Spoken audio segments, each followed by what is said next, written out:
Hey there, everybody. It's Randy Ray, the Literate Texan, here to talk to you about Victober 2023.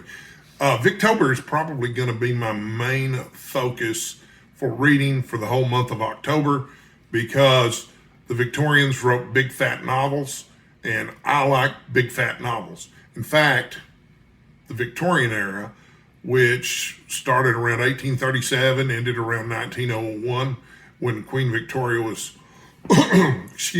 ruling England, was the era where the novel really came into its own. It became a really, really popular form of literature. I think I read somewhere that, they published 100 novels a year towards the beginning of the era, but by the end of the era, they were publishing 1,000 novels a year.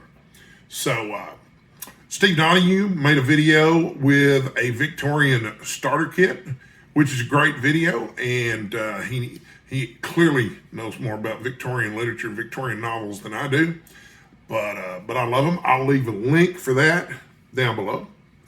Also, you can find the original announcement and the list of the co-hosts for Victober down below also.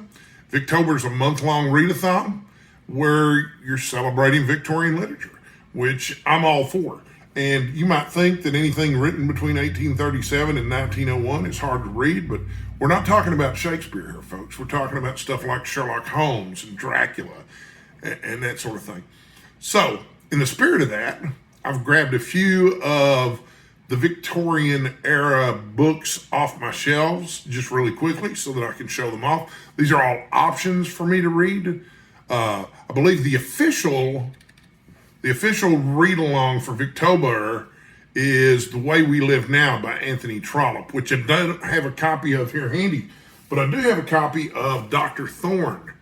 And this is part of the Oxford series of Anthony Trollope novels. And they all look about like this. I don't really know much about this, other than I guess Dr. Thorne raises his niece. I haven't read Anthony Trollope before, so I'm really excited about this. I do know about Trollope because I know about his writing habits because they're reasonably famous. I guess he was a postal worker, and he got up in the morning before he went to his job at the post office and spent 3 hours writing. And, he kept strict quotas for himself. Every 15 minutes, he was to have written 250 words, which means that he wrote 1,000 words an hour, 3 hours a day. That's 3,000 words a day. If you do that every day, which he did, you will wind up with a large body of work, which he did. So I'm excited about reading this one. I know Steve's a big fan of Anthony Trollope. I'm a fan of Charles Dickens myself. Steve's less of a fan of Charles Dickens, but I also have several of these Oxford Illustrated editions of Charles Dickens, and I guess the suggestion in Steve's starter kit for Charles Dickens was David Copperfield, which I've already read. And I'm also a big fan of Great Expectations, and I've read several other Dickens. But this one, Nickleby, is one that I have not read yet. And so this will be the one that I most likely tackle for November. And I don't really know what this one's about. Gee whiz, that's a lot of pages in really small type. That might take all month by itself. But I do know Nicholas Nickleby was popular enough that it got its own little TV show adaptation at one time. I grabbed this off a shelf, thinking it might be a Victorian novel, but it's not. I might still read it anyway, but I've got this beautiful book-to-table classic edition of Jane Austen's Pride and Prejudice, which was actually written before the Victorian era started. What's cool about this, besides this really cool cover, is that it's got a bunch of recipes for modern tea time treats in the back from Martha Stewart, no less. Molasses gingerbread cookie dough, royal icing, Swiss meringue buttercream. I like sweets. What can I say? But anyway, I may or may not read that this month. I may or may not read any of these this month. Okay, so that's not all I've got, though, either. I was going to mention Sherlock Holmes, and I'm almost certain I'm going to read some Sherlock Holmes stories this month by Arthur Conan Doyle. I think they're terrific. But my edition of Sherlock Holmes is not particularly exciting to look at or anything, or really that exciting to talk about. I mean, there's 4 novels and 56 short stories.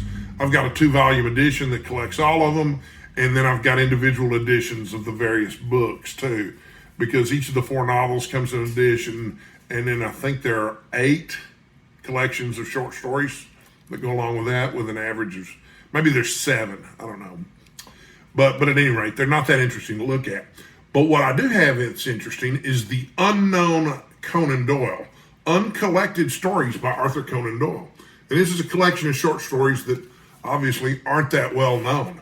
And they cover a variety of genres because Doyle was kind of a pulp writer before pulp fiction. So it's got his first published story. There's 33 stories of them. 10 of them were not even identified as the work of Doyle until much later. And it covers 50 years of his career. So it starts in 1879. So some of the later stories in here are not Victorian literature, but he's definitely considered a Victorian author. So I'm looking forward to digging into this. Now, this one's cheating just a little bit because Victorian literature generally refers to literature from the United Kingdom or Ireland, but you know, they were making literature in the United States during the same time period. It was heavily influenced by English literature, and I do have this beautiful copy of Moby Dick here. This is the Norton Critical Edition, which contains lots of interesting essays and book reviews and that sort of thing. And it's by Herman Melville. This is the 3rd Norton Critical Edition, but this is one that I've started multiple times, really liked, but for whatever reason, just never finished. And I'm sure somebody's going to mouth off in the comments about, how could you not finish Moby Dick? Well, I just didn't, man. You know, I don't know why. I don't know why I don't finish half the books I don't finish. So, you know, it's on my list of potential ones. And then, of course, I have Dracula by Bram Stoker, also in the Norton Critical Edition. And I'm real excited to do a reread of this one. It's also very fitting because October is also the month of Halloween. So, you know, I can't think of a novel much better to read for Halloween than Dracula. And ghost stories were real popular in the Victorian age. The Victorian ghost story is something that people talk about. I have a Kindle, and I understand that all this stuff's out of copyright at this point too, or most of it. So it's easy to look this stuff up on Project Gutenberg and get free copies of it. I picked this up on a lark. I don't know if I'll read it or not. It's Kim by Rudyard Kipling, who, you know, also very famous. I'm not sure when this came out. I think it was towards the end of the era, but I could be mistaken about it. So, but yeah, he's more famous for The Jungle Book, and I guess Rudyard Kipling. No, I thought he wrote Treasure Island too, but that was Robert Louis Stevenson. And I don't have any copies of anything by Robert Louis Stevenson hanging around here to show you, but Dr. Jekyll and Mr. Hyde, The Invisible Man, those are both potential reads for Victober. So that's what I have to say about Victober for now. But my plan is to upload a new Victober video every day for the month of October. So there'll be 31 of them. And that will be in addition to my usual BookTube videos. Steve Donahue mentioned tonight in his live stream that he was thinking about doing that too. But for me to pull it off, I'll probably have to throw in some short stories. Steve will read whole books because he reads, 30 times faster than I do. I don't know. Anyway, it's good to see everybody. I hope you liked the video, and I'll be back tomorrow with a Victober reading update.